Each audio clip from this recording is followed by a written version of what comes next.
नमस्कार दोस्तों, जय हिंद। द बालाजी एकेडमी में आपका स्वागत है। दोस्तों, आज हम बात करेंगे मध्य प्रदेश में जो शिक्षक भर्ती परीक्षा हो रही है वर्ग 3 की, उसके बारे में। उसका एक महत्वपूर्ण विषय है जिसका नाम है बाल विकास। बाल विकास के अंतर्गत बाल विकास एवं बाल शिक्षा शास्त्र आता है और साथ उसी की हम पहले टॉपिक यानी बाल विकास से शुरुआत करते हैं। आज का हमारा टॉपिक है बाल विकास की अवधारणाएं एवं अधिगम से उसका क्या संबंध है। आज हम आपको बताएंगे वास्तव में बाल विकास होता क्या है। तो सबसे पहले आप देखिए, बाल विकास ये शब्द है, बाल विकास अर्थात जो चाइल्ड डेवलपमेंट होता है उसके बारे में है। किस प्रकार जो है बच्चे का विकास होता है। अब एक बालक में समय के साथ संज्ञानात्मक, मानसिक, शारीरिक एवं समूहात्मक जो भी विकास होता है या फिर जो भी आयु के साथ परिवर्तन होता है, परिपक्वता की ओर बढ़ता है, वही विकास कहलाता है। विकास कहाँ से शुरू होता है? तो गर्भाधान से लेकर समय की परिपक्वता यानी कि मृत्यु तक का जो समय होता है, जिनमें जितने भी सारे अनुकूलित अनुभव होते हैं वे सब विकास के अंतर्गत आते हैं।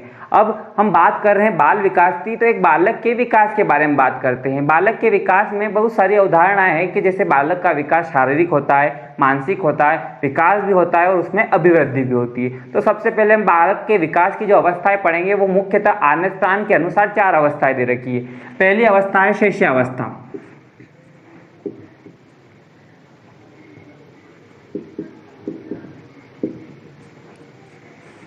अर्थात इस अवस्था के अंतर्गत जो है बालक 0 यानी कि जन्म से लेकर 6 वर्ष की आयु तक का जो समय होता है उसको कहते हैं शैशवावस्था। इस अवस्था में बालक शिशु के समान रहता है, अर्थात जो है वह एक छोटे बच्चे की जिसकी आयु 0 से लगाकर 6 वर्ष का बच्चा होता है उसके अंतर्गत आते हैं। इस आयु को जो है यूं माने जाए तो प्रारंभिक काल भी कहा जाता है, इसे खिलौने की आयु भी कहा जाता है। साथ ही यदि ये कहा जाए कि एक बच्चे में जो भी भावनाएं होती है, जैसे आत्म केंद्रित भावनाएं होती है या फिर अंतर्मुखी जो व्यवहार होता है, वो भी इसके अंतर्गत आता है। साथ ही इसमें अहम की या स्वयं की भावना होती है, बच्चा स्वयं के बारे में सोचता है। इसमें आत्म केंद्रित रहता है अर्थात अपने बारे में बच्चा ज्यादा विचार करता है। इसमें बच्चे जो है भय युक्त भावना होती है, अर्थात इसके अंतर्गत बच्चों में भय की भावना ज्यादा रहती है। इसमें आपने देखा होगा कि यदि छोटे छोटे बच्चे हैं तो इसको शिक्षा का प्रारंभिक काल भी माना जाता है, अर्थात 3 से लगाकर 5 वर्ष तक के जो आयु होती है वो बच्चों का प्रारंभिक शिक्षा काल भी माना जाता है। अर्थात इसी में बच्चे जो है शिक्षा की ओर अग्रसर भी होते हैं। इस आयु में कई सारी गतिविधियां होती है, एक्टिविटीज होती है बच्चे, जैसे कि भाषाओं का अनुबोधन करना, भाषाएं सीखना, अनुकरण की प्रवृत्ति भी होती है। अर्थात यदि ये पूछा जाए कि दोहराने या अनुकरण की क्रियाएं भी कहाँ होती है, तो अनुकरण की प्रवृत्ति भी इसी अवस्था में होती है।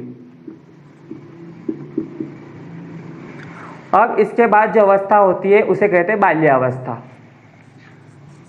बाल्यावस्था की जो आयु होती है, जैसे ही शैशवावस्था खत्म होती है वहाँ उसके बाद से बाल्यावस्था शुरू होती है, अर्थात 6 से लगाकर 12 वर्ष की जो आयु होती है वो बाल्यावस्था के अंतर्गत आती है। बाल्यावस्था में बच्चे जो है समूह के साथ खेलना पसंद करते हैं, मित्र बनाकर उनके साथ खेलना पसंद करते हैं। समलिंगी मित्र प्रवृत्ति के बच्चे होते हैं, अर्थात अपने स्वयं के अनुसार ही दोस्तों के साथ खेलते हैं। इनको खेल का काल भी कहते हैं या फिर प्रारंभिक स्कूल का काल भी कहते हैं। यूं कहे तो बालक के अंदर तर्क करने की क्षमता, वस्तुओं को पहचानने की क्षमता भी इसी जो है इसी काल से शुरू हो जाती है। 11 वर्ष की आयु में बच्चा जो है चिंतन करना, देखना, खेलना, परीक्षण करना आदि चीजें सीख जाता है। इस अवस्था में बच्चों को जो है कई सारी नई नई चीजों से अनुभव होते हैं, अनुकूलित होते हैं तथा उन्हें पहचानने की क्षमता रखते हैं। इसलिए इनको जो है खेल काल भी कहा जाता है या फिर मित्रता का काल भी कहा जाता है, क्योंकि इन्हीं में आके बच्चे जो है दोस्त बनाना शुरू कर देते हैं, तो मित्रता काल भी इसे कहा जाता है। कई सारे विद्वानों ने बाल्यावस्था को कहा है कि बाल्यावस्था में जो है विकास की प्रक्रिया धीरे होती है, अर्थात यूं कहा जाए तो इस अवस्था में विकास धीमी गति से होता है। सबसे तीव्र विकास जो है शैशवावस्था में होता है। इस अवस्था में विकास धीमी गति में होता है और शैशवावस्था में विकास जो है तीव्र गति से होता है। विकास की गति इसमें तीव्र होती है। बाल्यावस्था में जो है बच्चे हर चीज़ का अनुकरण करते हैं और उन्हें देखते हैं और उन्हें करने का प्रयास करते हैं। इसमें जो है बच्चे जो है कुछ भी बात जो मन में होती है वो बाहर निकाल देते हैं। अर्थात इसमें बच्चों की अनुभूति कैसी होती है, तो इसमें जो है बच्चों की अनुभूति जो होती है वो बाह्य प्रवृत्ति की होती है। अर्थात वो अपने मन के अंदर बातें नहीं रखते, अपने मन में जो भी जिज्ञासा होती है, प्रश्न काल होता है, वो बाहर के लोगों से पूछ लेते हैं। इसलिए जो है इसको बाल्य अवस्था को एक विशेष महत्व दिया गया है। इसके बाद जो अगली अवस्था आती है उसको कहते हैं हम किशोरावस्था।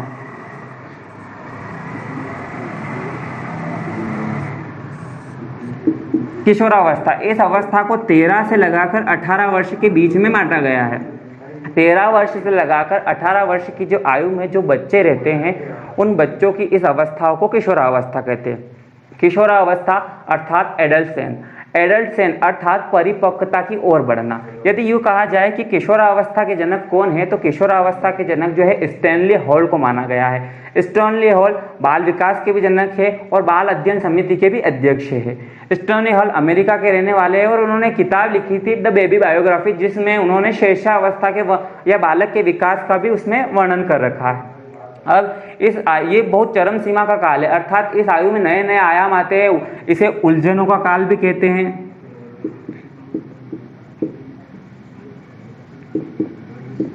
इसमें जो है बच्चे में नई नई प्रवृत्ति आती है, अर्थात इसको युवा भावनाओं का काल भी कहते हैं। साथ ही इसमें कई सारे नए नए आयाम, जैसे कि इसमें दे रखे बहुत सारे, इसमें दे रखे कि एक बालक के अंदर जो है कई सारी चीजें होती है। इसे परिपक्वता का काल भी कहा जाता है।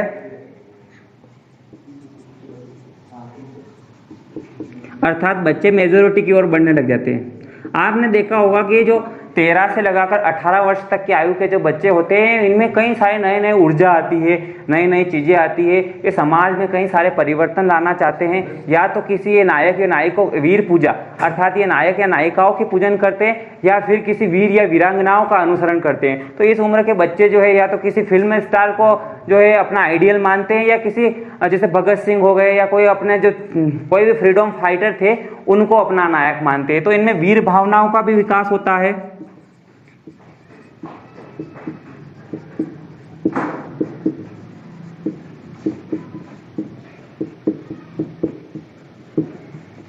साथ ही इसमें कई सारी चीजें होती है, जिसमें इसमें दे रखा है इसको उलझन की अवस्था भी कहते हैं, पतझड़ ऋतु की अवस्था भी कहते हैं, इसको जो है दुखों की अवस्था भी कहते हैं। साथ ही इसका एक और नाम दे रखा है जीवन का स्वर्ण काल भी इस अवस्था को कहा जाता है। और इसकी विशेषता की बात करें तो इसकी विशेषता है बच्चों का संपूर्ण विकास, अर्थात इस अवस्था में बच्चों का संपूर्ण विकास हो जाता है। बच्चे के शरीर का सारा विकास जो है एक टीनएजर की जो आयु होती है उसकी लंबाई या ऊंचाई, उसके अंतर्गत उसका सारा विकास हो जाता है। साथ ही इसमें जो है कल्पनाशीलता की अत्यधिक प्रवृत्ति होती है। इसमें बच्चे कई सारी कल्पनाएं करते हैं कि भैया जो चीज़ चल रही वो क्या है, नई नई चीज़ों को सीखने का प्रयास करेंगे, नए नए उमंगों और नई नई तरंगों के साथ नए नए विषयों और नए नए चीज़ों में रुचियाँ लेंगे। साथ ही जो है इसमें दीवा स्वप्न की प्रवृत्ति, अर्थात दीवा स्वप्न की प्रवृत्ति के अंतर्गत ये होता है कि बच्चे इमेजिन करते हैं कि काश मैं ये बन जाऊं, काश मैं ये हीरो बन जाऊं, काश मैं हीरोइन बन जाऊं, काश मैं फाइटर बन जाऊं, काश मैं कुछ भी फ्रीडम फाइटर या फिर प्रधानमंत्री, ऐसे इसके अंतर्गत सपने आते हैं कि भैया हमें क्या क्या करना है। इसके बाद जो है अपराध प्रवृत्ति की भावना, हाँ इस अवस्था को अपराध प्रवृत्ति का भी प्रजनन होता है। अर्थात यूं कहा जाए कि किशोरावस्था जो है बच्चों के मन में ऐसे ऐसे भाव लाती है कि भाई सामने वाले से अपने भाव का मिलान नहीं हुआ तो हमें अप्रत्यक्ष रूप से उसकी शत्रुता हो जाती है और हमारे मन में अपराध करने जैसी भी भावनाएं इसके अंतर्गत पैदा हो जाती है। तो किशोरावस्था बड़े संवेगात्मक विषय है। इस विषय में बच्चों पर विशेष कर जो है शिक्षा की आवश्यकता होती है। साथ ही इसमें जो है समाज की स्वीकृति की भावना होती है, अर्थात समाज को एक्सेप्ट करना, समाज के बारे में निर्णय लेना और साथ ही समाज के बारे में विचार न करना, ऐसी भावनाएं भी जो है इस अवस्था में उत्पन्न हो जाती थी। तो ये थी किशोरावस्था की व्यवस्था है। तो इस प्रकार जो है 3 अवस्थाएं मुख्यतः जिन्हें शिक्षा की दृष्टि से महत्वपूर्ण माना गया है। चौथी अवस्था होती है प्रौढ़ा अवस्था, या फिर युवा से लेकर अंत तक की जो अवस्था होती है उसको प्रौढ़ा अवस्था कहते हैं। शिक्षा की दृष्टि से ये तीनों अवस्थाएं महत्वपूर्ण होती है, इसलिए बाल विकास में इन तीनों अवस्थाओं का वर्णन कर रखा है। हम बात करें बाल विकास की, तो बाल विकास की यदि सबसे पहले शुरुआत की थी या बाल विकास का जनक कहा जाए तो स्टैनली हॉल को। स्टैनली हॉल अमेरिका के जो एक विद्वान थे और उन्होंने जो है बाल विकास की खोज की थी। 1883 में। नाम था उसका स्टैनली हॉल और बाल विकास के ये जनक थे।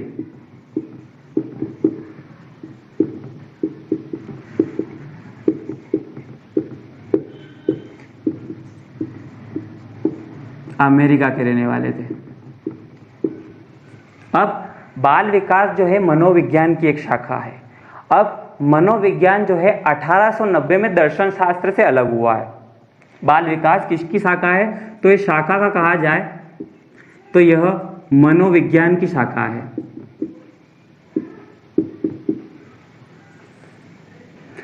अब मनोविज्ञान किससे अलग हुआ? मनोविज्ञान किसका भाग है? तो मनोविज्ञान जो है वो भाग है किसका? दर्शन शास्त्र का। और दर्शन शास्त्र के जनक कौन थे? तो दर्शन शास्त्र के जनक थे अरस्तु जी। अरस्तु जी ने दर्शन शास्त्र की शुरुआत की थी। तो इस प्रकार जो है ये बाल विकास की अवधारणा है। अब इसमें बात करें तो 1883 में जो है एक बाल आंदोलन की शुरुआत हुई थी और उसी से जो है स्टैनली हॉल ने बाल विकास की शुरुआत की थी। अब इन्होंने शुरुआत कहाँ से की थी? तो स्टैनली हॉल थे, इन्होंने अपने 3.5 वर्ष की आयु का एक बच्चा था, उस पर इन्होंने अध्ययन किया। इस बच्चे पर अध्ययन किया और एक किताब लिखी और इस किताब का नाम था बेबी बायोग्राफी। बेबी बायोग्राफी नाम की एक किताब लिखी और इस किताब में जो है बालक के विकास की अवस्थाओं का इन्होंने वर्णन किया। तो इसमें स्टैनली हॉल जो थे वो बाल विकास या बाल अवस्था के भी जनक है, बाल अध्ययन के भी जनक है और बाल अध्ययन समिति के सर्वप्रथम अध्यक्ष भी थे। साथ ही स्टैनली हॉल जो है किशोरावस्था, यह किशोरावस्था के भी जनक है। ये भी ध्यान आपको रखना है, किशोरावस्था के भी जनक किसे कहा गया है? तो ये भी स्टैनली हॉल को कहा गया है। इन्होंने कई सारी चीजें लिखी। अब ये कहा जाए कि बाल विकास के जनक तो इन्होंने कहा, यदि बाल विकास का अध्ययन सबसे पहले किसने किया था? तो बाल विकास का अध्ययन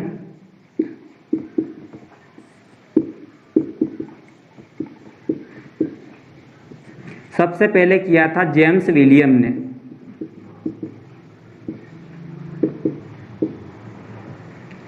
इसी के साथ बाल विकास के एक और वैज्ञानिक हैं जिनका नाम है टाइडमैन।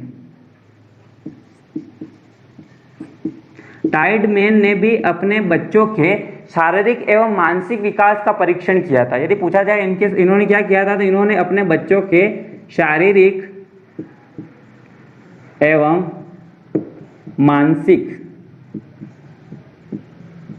मानसिक विकास का अध्ययन किया था और उस अध्ययन के बाद इन्होंने किताब लिखी थी और उस किताब में उसका वर्णन है। तो टाइडमैन की परिभाषा भी यह है कि बच्चों के शारीरिक और मानसिक विकास का अध्ययन करना ही बालक के विकास का वर्णन करना है। तो इस प्रकार इन्होंने जो है कई सारे जो है दार्शनिक लोगों ने जो है बाल विकास के बारे में अपनी अपनी राय रखी थी। तो ये था बालक का विकास, बाल विकास। अब हम देखेंगे विकास और वृद्धि। ये एक प्रश्न बनता है इनमें से कि विकास और वृद्धि में क्या क्या परिवर्तन होता है, क्या क्या दिक्कतें होती है। तो हम बात करेंगे विकास और वृद्धि की। तो विकास और वृद्धि, यदि ये कहा जाए तो वृद्धि अभिवृद्धि के अंतर्गत आती है और विकास का एक भाग है। विकास का एक भाग क्या है? अभिवृद्धि। लेकिन अभिवृद्धि जो है एक छोटा सा पार्ट है और विकास पूरा विषय है। उदाहरण के लिए देखो तो ये बहुपक्षीय होता है विकास, अर्थात हर क्षेत्र में होता है, बहुपक्षीय होता है। और अभिवृद्धि क्या होती है? यह एक पक्षी होती है, अर्थात एक पक्ष की ओर ही चलती है, किसी भी एक विषय के बारे में ही बताती है। विकास का एक भाग अभिवृद्धि होती है। विकास का एक भाग क्या होती है? अभिवृद्धि होती है। और विकास के अंतर्गत अभिवृद्धि आती है, लेकिन अभिवृद्धि के अंतर्गत विकास नहीं आता है, के अंतर्गत विकास नहीं आता है ना। अभिवृद्धि को अपन माप सकते हैं, क्या कर सकते हैं? माप सकते हैं अपन इसका मापांक कर सकते हैं, लेकिन विकास को हम माप नहीं सकते हैं।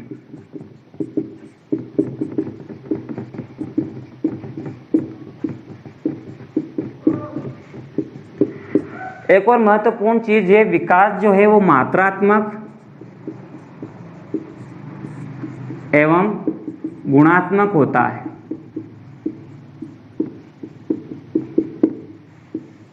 ना। और अभिवृद्धि केवल और केवल मात्रात्मक होती है। विकास उम्र भर चलता रहता है। उदाहरण के लिए जन्म से लगाकर मृत्यु तक बच्चे का या व्यक्ति का विकास होता रहता है, लेकिन अभिवृद्धि जो रहती है किशोरावस्था तक चलती है।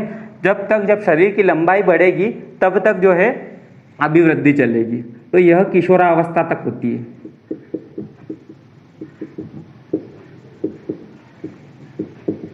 तो इस प्रकार जो है विकास एवं अभिवृद्धि को हमने बताया। अब हमारे अगले टॉपिक में हम बताएंगे अधिगम के बारे में और साथ ही विकास के विभिन्न सिद्धांतों के बारे में। धन्यवाद दोस्तों, जय हिंद।